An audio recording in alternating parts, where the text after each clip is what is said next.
Hello and welcome from Budapest. This is Hungary Reports from Public Media M1 with the latest news from Hungary and the Carpathian Basin in English. I'm Apat Szőci. Thanks for joining us.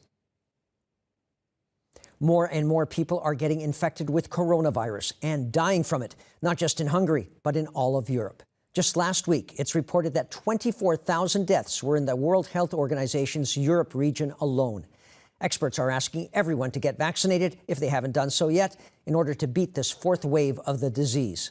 They say that's the only way to keep the illness in check. Hungarian virologist Miklós Rusvai told Public Media's all-news TV channel M1 that more than 1/4 of all Hungarians over age 60 still haven't been inoculated, even though they are the ones most at risk. Our goal is now to slow down the spread of the pandemic and reduce the increasingly burdensome pressure on the healthcare system.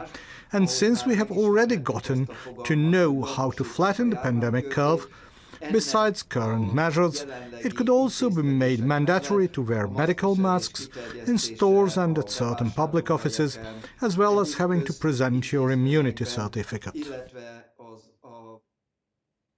Romania has tightened conditions for citizens of Hungary entering its territory because Hungary has now been listed as a risk country because of the pandemic situation there. For those who haven't been fully vaccinated, Hungarians will have to go into quarantine for 14 days once entering Romania. They can also forego that if they have been already exposed to the disease and recovered from it, or if they can produce a PCR test no older than 72 hours.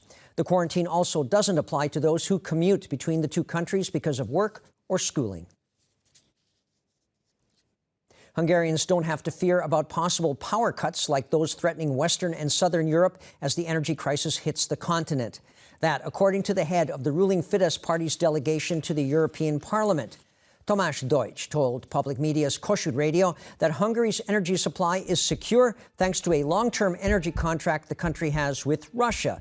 However, the situation in other parts of Europe is serious, and that some regions there might experience power shortages in the winter months.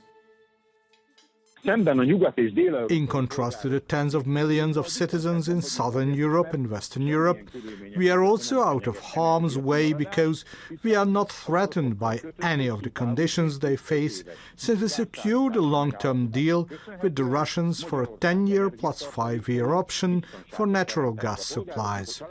We secured energy reserves for our citizens and families, as well as creating secure conditions for those movers and shakers driving the economy. And that's all for now. Please stay tuned for our German, Russian, and Chinese language news programs. Thanks very much for watching. Take care and viszontlátásra.